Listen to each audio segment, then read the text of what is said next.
How do you know that it's actually time to do this as far as you're looking for a different type of a path? Because for some people, it seems like they reach a breaking point and then it's like the all or nothing of just like, I'm quitting my job today. I can't take this anymore. And just like kind of, goodbye. So is there a usual type of a sign, a feeling, a trigger, something for us to be able to recognize before it gets too late that we should really seriously take into consideration exploring going down a different path?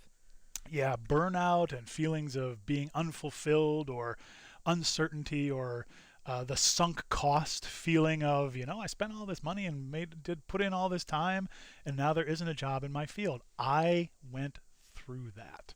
So you imagine it's the year 2000, and my professors were telling me that there's going to be this wave of retirements of 19th century British literature people, and they're going to need to fill those faculty lines, right? And I was going to be the bumper crop of PhDs who had our pick of places to go and jobs to have.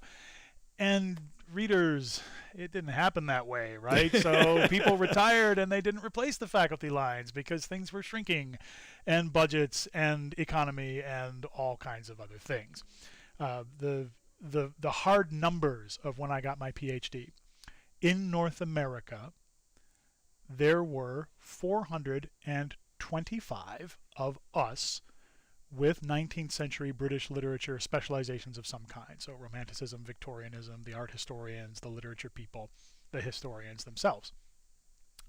There were, in the Chronicle and Modern Language Association job lists that year, 8 tenure line positions. And everybody who had a PhD the year before us was still in line, right? So we, of necessity, had to pivot. My partner got her PhD in 19th century British Lit. She did Dickens, I did art history, right? And we could not find jobs in our field as faculty members, as academics. And we didn't want to go through the let me teach 5 classes at 5 different institutions and just be on the road all the time. We didn't want to go down that path. So we reinvented ourselves. We recognized that we had other kinds of skills. And once you hit that burnout or that feeling of unfulfillment, that's a sign that it's already too late to start really thinking and doing in terms of alternatives for yourself. Now, if you're already at that stage, we can help, right? So we talk about that in the book as well. But don't let it get that far if you can possibly do, right? Even when you're comfortable where you are, it pays you back to be intentional about exploring what other people do and making connections to those other people. Whether you ever need to call in a favor for those folks or you can help them out isn't the point. They will serve whether you make a move or you stay put, and as long as you can be a resource for other people, it helps to just be connected and be part of that headspace.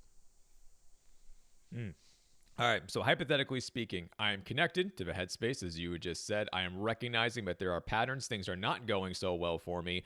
So now I have made up my mind. This is not what I want to be able to do. I need to seek a new type of alternative, and being able to actually pursue this. What types of actionable steps should I be taking in order to get this started and to do it properly and not just kind of haphazardly and just winging it? What steps should I be doing? Here's 3.5 things in order. 1, find supportive colleagues who do work in places or ways that you don't know how to do yet. So if you're thinking about the skills that you have in instructional design, right? You've got a master's degree in organizational psych, or you've got a master's degree in ID. The colleagues whom you want to connect with are the folks who maybe do what you do, but in a different industry, right? To find the people who went to the corporate side of the house rather than the academic side of the house. For me, that was it used to be called ASTD, the American Society for Training and Development. It's now ATD, and they keep shortening the acronym. But I went to that conference, and I recognized that there were all these people who got degrees in things and then didn't go into higher education, but did almost exactly the same thing in companies. So somebody who worked at Dow Chemical or somebody who worked at Blue Cross and Blue Shield. I ended up working at Blue Cross and Blue Shield because I had attended this conference and saw, oh, wait, these people do cool things and I have skills to do it.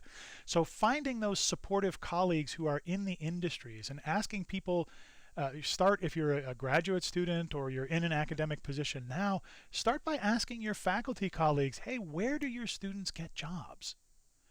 Or do you know any of our alumni who are working in fields that are different from but similar to the skill sets that we want?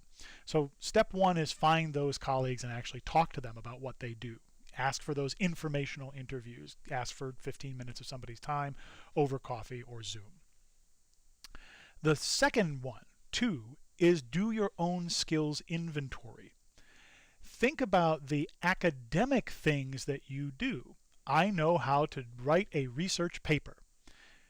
That turns into the skill of original research. I can write a report. I can advocate for a path of action for the company or the unit that I'm working with.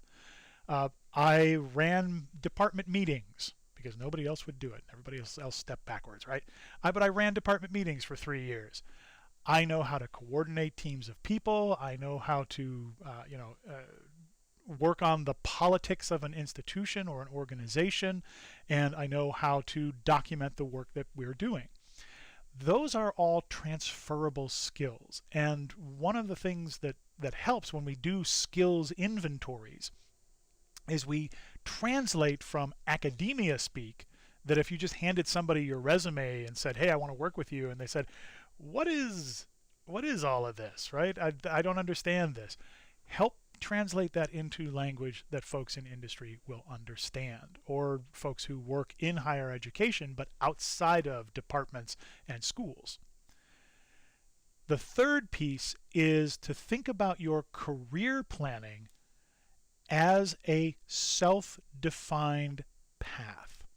If you're going to be a professor and you are one of the lucky people who gets that assistant professor job on the tenure line, you have a career path already laid out for you.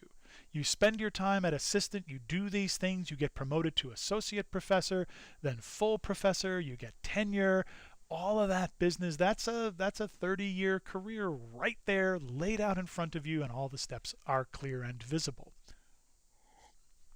Alternative academic careers often don't have ladders like that.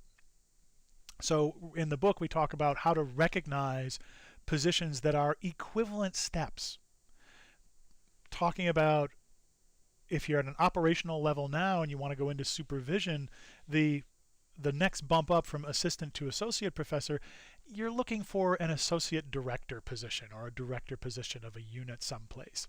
Or if you don't want to go into supervision, you're looking for a senior title at an industry position or in higher education in the staff and administration.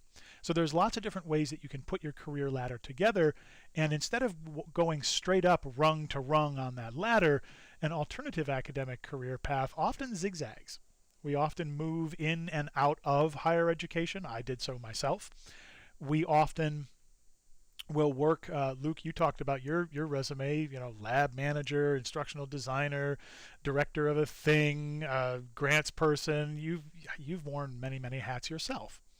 So understanding that career planning is more personal than set for you. And then the half a thing, I owe my co-author Kevin Kelly a shout here. He wrote a book by Robert Wapnick in 2017 called How to Be Everything. And Wapnick has a term called multi-potentialites, which is his big 10-cent word for people who just aren't sure to do with the rest of their lives, right? Multi-potentialites are known for pursuing lots of different kinds of professional areas, switching careers several times throughout our lives, and juggling lots of projects at once. If that sounds like you, and if that sounds like rewarding work, welcome to being a multi-potentialite. The key to that is if you take everything I've done in my career, for example, It's a mess. I've done 17 different things in lots of different ways and places, and I've said yes to a lot of things like pursuing that Fulbright and being a sysadmin, an instructional designer, a librarian for a hot minute, an administrator, a theorist, an author, all those kinds of things. So having some kind of narrative that ties that all together is the key. What would you say to somebody who doesn't know your field at all? Listeners, does your mother actually know what you do for work? No. Your mother tells people, oh yes, my son is a teacher and he teaches people how to teach, right? And that's what my mom says about me. She's close. She's not exactly on the ball. How do I explain it to my mom? How do I explain it to people outside my field? If you have that narrative that ties together all of those interests that you've got, that's one way to start. Oh, fantastic. My parents always said, make courses. My dad's much more well-versed in academia. My mom is not as much. And he's like, oh, Luke makes courses. And I was like, well, you're not wrong, but like there's more to it, but you're not inside. Like you're close. It's just like, and most of the people you'll talk to for alt-act jobs are more like Luke's mom right, than like your dissertation advisor.